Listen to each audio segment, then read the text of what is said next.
Hello friends, നമസ്കാരം. Welcome to Sangeetha's food gallery. നമ്മൾ ഇന്ന് ചെയ്യാൻ പോകുന്നത് ഓലനാണ്. ഇത് ചെയ്യാനായിട്ട് ഒരു ചെറിയ തുണ്ട് മത്തനാണ് എടുത്തിരിക്കുന്നത്. ഏകദേശം ഒരു 1/4 കിലോ മത്തനാണ്.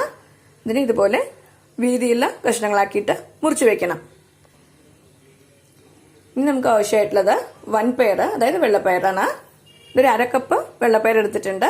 ഇത് വെള്ളത്തിൽ കുതിർത്ത് വെക്കണം. ഒരു 4 മണിക്കൂറെങ്കിലും കുതിർത്ത് വെക്കണം. 3 പച്ചമുളകിന് എടുത്ത് വെച്ചിട്ടുണ്ട്. ഇതൊരു 3/4 കപ്പ് നല്ല കട്ടിയുള്ള തേങ്ങാപ്പാലാണിത്. ഇനി നമുക്ക് ഓലൻ ചെയ്യാൻ തുടങ്ങാം. ഓലൻ ചെയ്യാനായിട്ട് ഞാൻ മൺപാത്രമാണ് എടുത്ത് വെച്ചിരിക്കുന്നത്. ഇതിലേക്ക് പയർ ചേർത്ത് കൊടുക്കുക. ഇതിപ്പോൾ വെള്ളത്തിൽ കുതിർത്ത് വെച്ചിട്ട് എടുത്തിട്ടുള്ളതാണ്. ഇതിലേക്ക് ഇത് വേവാൻ ആവശ്യത്തിന് വെള്ളം ചേർത്ത് കൊടുക്കണം.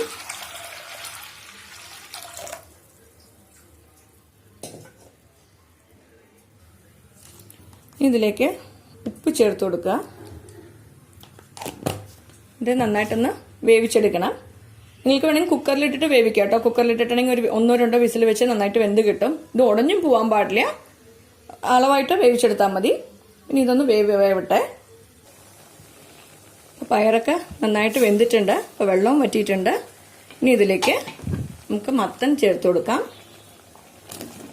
നന്നായിട്ട് കഴുകി വെച്ചിട്ടുള്ള മത്തനാണത്. പച്ചമുളക് കീറിയതും ഇതിലേക്ക് ചേർത്ത് കൊടുക്കുക. ഈ മത്തൻ വേവാൻ ഈ വെള്ളം മതിയാവും. നമുക്ക് അടച്ചു വെച്ചിട്ടൊന്ന് വേവിക്കാം. ഇതിലേക്ക് കുറച്ചുകൂടെ ഉപ്പ് ചേർത്ത് കൊടുക്കാം. ഞാൻ അതിൽ കുറച്ച് ഉപ്പേ മാത്രമേ ചേർത്തിട്ടുണ്ടായിരുന്നുള്ളൂ. ഇതിൽ കുറച്ചുകൂടെ ഉപ്പ് ചേർത്ത് കൊടുക്കാം.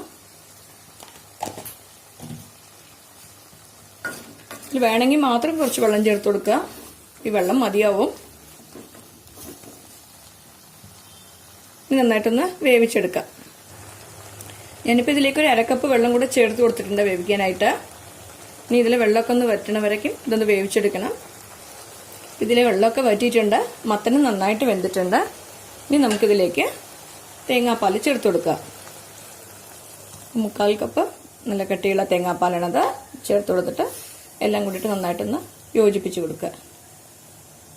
മീഡിയം തീയിൽ വെച്ചിട്ട് ഒരു 2 മിനിറ്റ് ചൂടാക്കുക. ഇത് തിളയ്ക്കണ്ട, കുറച്ചൊന്ന് ചൂടാക്കി മാത്രം എടുത്താൽ മതി. നമ്മുടെ ഓലൻ ചെറുതായിട്ടൊന്ന് തിളച്ച് തുടങ്ങി. ഈ സ്റ്റേജിൽ തീ ഓഫ് ചെയ്ത് കൊടുക്കുക. മേലെ കുറച്ച് കറിവേപ്പില ചേർത്ത് കൊടുക്കുക.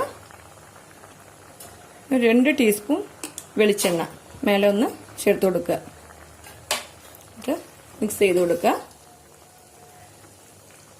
അപ്പോൾ നമ്മുടെ ഓലൻ റെഡിയായി കഴിഞ്ഞു.